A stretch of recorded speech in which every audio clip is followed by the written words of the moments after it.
Greetings, ladies and gentlemen. This lecture is over Chapter 7, Section 3 for Government at Wayne High School.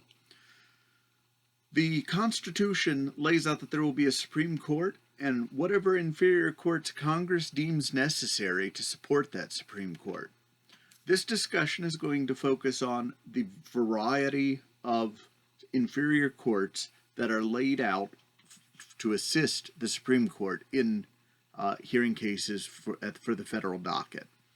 Fact of the matter is, 350,000 cases are brought to federal courts every year. There would be no way for the 9-person Supreme Court to handle all of those matters.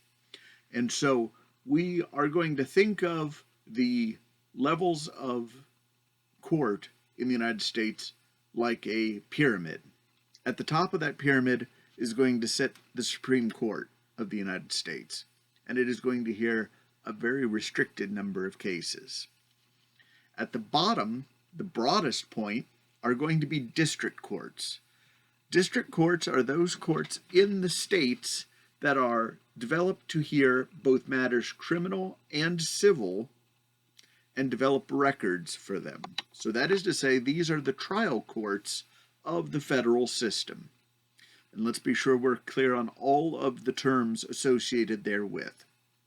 First of all, a trial court is the court that decides matters of fact, what did and did not happen on a particular occasion. It then applies the law to those facts accordingly. If facts are not added to the case that are necessary to make the case, then the record will be incomplete.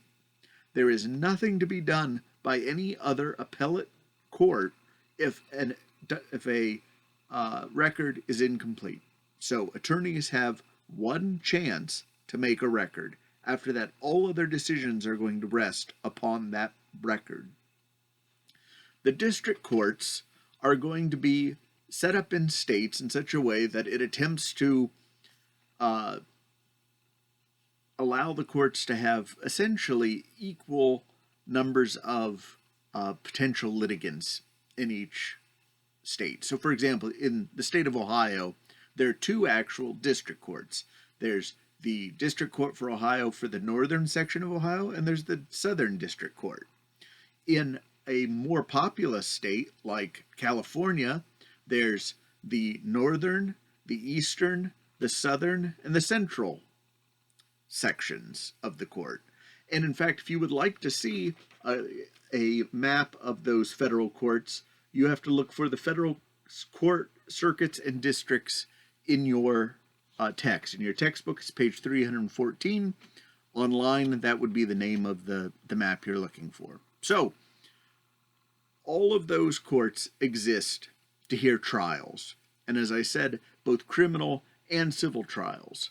Criminal trials involve violations of the laws such that one has violated the social contract, right? So a theft, any criminal matter, theft, dealing drugs, assaulting an officer of the law, anything along those lines that's occurred on federal grounds, then you're going to have to go to the criminal court. The same court may very well hear civil matters. Civil matters are going to be matters such as if I'm suing someone or a corporation for $85,000 due to breach of contract. That would be a federal legal issue.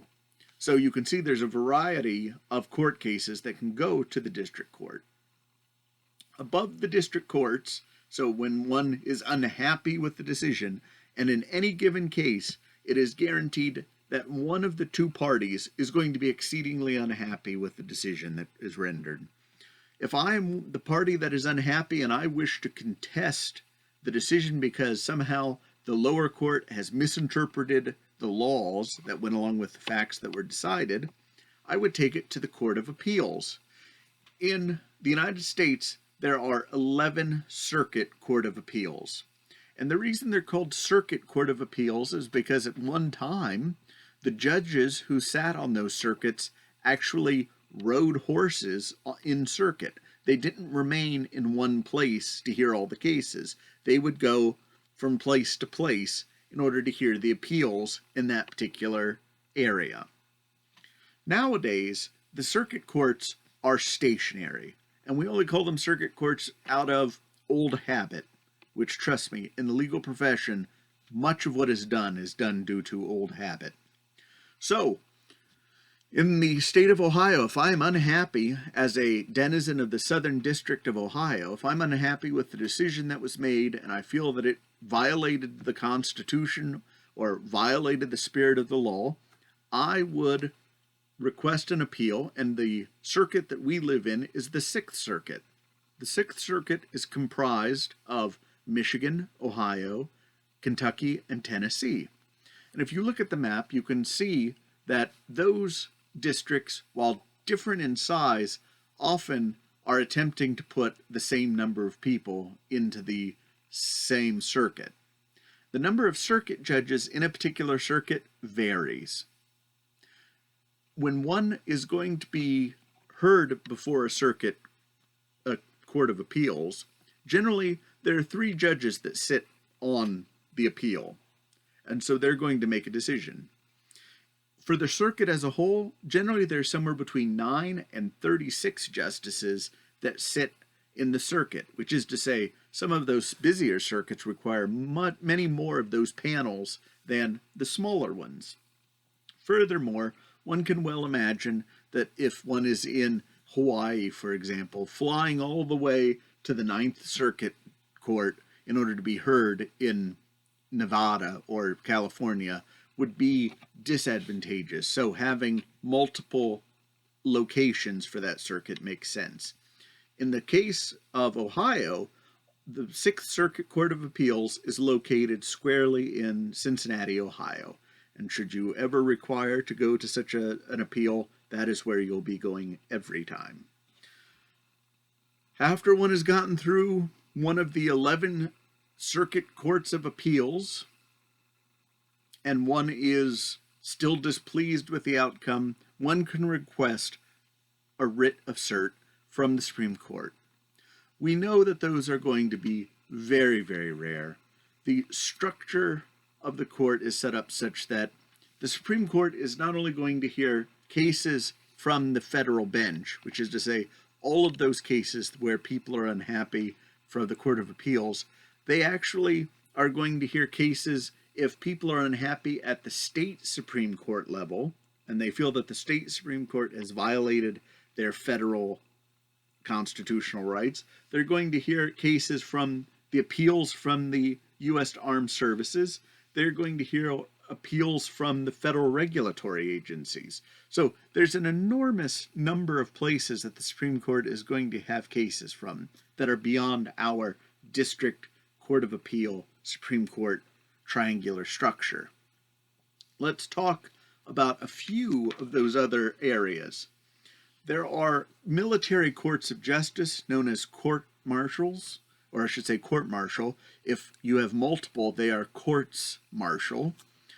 A court-martial is the hearing of matters of illegality under the military code of conduct. Individuals in the military obviously live under a very different code of conduct than civilians do. No one tells me when to go to bed. No one tells me what to eat or whether I have to go to a foreign country. Why? Because I'm a civilian.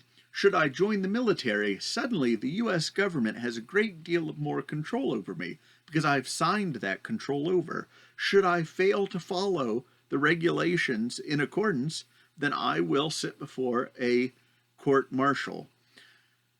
In the event that it is a major enough case, should it be so extraordinary, the matter that's in front of the court-martial, the appeal may very well go to a civilian tribunal after the court-martial, so that a case that is more civilian in nature may be presented. And those cases are rather rare and are going to have to involve fairly significant error on the part of the defendant in the case, which is to say whatever member of the armed services. There are going to be court of appeals for veteran claims. If you think about veterans who request, for example, to have surgery or something like that, or they are angry because they've not been paid their veterans, then something has happened with regard to their retirement pay or along those lines. That is the court that they go to, is to the VA court. There are also courts of international trade. If there has been a problem between a company that is outside the United States but does business inside the United States and a denizen of the United States, it may go to the United States Court of Trade. There are other special courts as well. There are courts of federal trade or federal claims. You're not allowed to sue the federal government, actually, ladies and gentlemen. The Congress has to provide you by legislation the ability to sue the federal government, and it may do so in very specific pieces of legislation, so that if the federal government violates it, you take it up immediately. That is precisely the court that you're going to take it to initially. So it's a special court to hear matters against the government, the U.S. government. Why is that? Because, as I said, when the law does something, it tends to hold on to it for a long time. Back hundreds of years ago, it was decided that one could not sue the king. And while we don't have a king any longer, we do have a sovereignty, right? And the sovereignty is the United States government. And so that is why you have to go through this special process. And there's methods of compensation in the event that one is found to be correct in those cases. There are territorial courts, so places like Guam, which is a territory of the United States, are going to have a specialized court. There are tax courts, and then, of course, there's the court for the District of Columbia, which is a federally run district. That's 10 miles in radius around the center point of Washington, our capital. So there are a wide variety of inferior courts that are set into place. You should focus your attentions on district courts, courts of appeals, and the Supreme Court, because that is more than likely going to be where you find yourself, unless, of course, you fail to pay your dime to the IRS, in which case you'll find yourself in tax court, and that is yet another special court of the United States. I encourage you to read the section, to look very closely at the map that is provided to you so that you can see how complex the overall federal court systems are. I don't wish us to become bogged down in the complexity of that structure, however. What we are going to become bogged down in next chapter are our civil liberties and our civil rights, which, if you learn nothing else from this course, I insist that you walk away with a clear understandings of what your liberties are and what your rights are. And I look forward to chatting with you about that.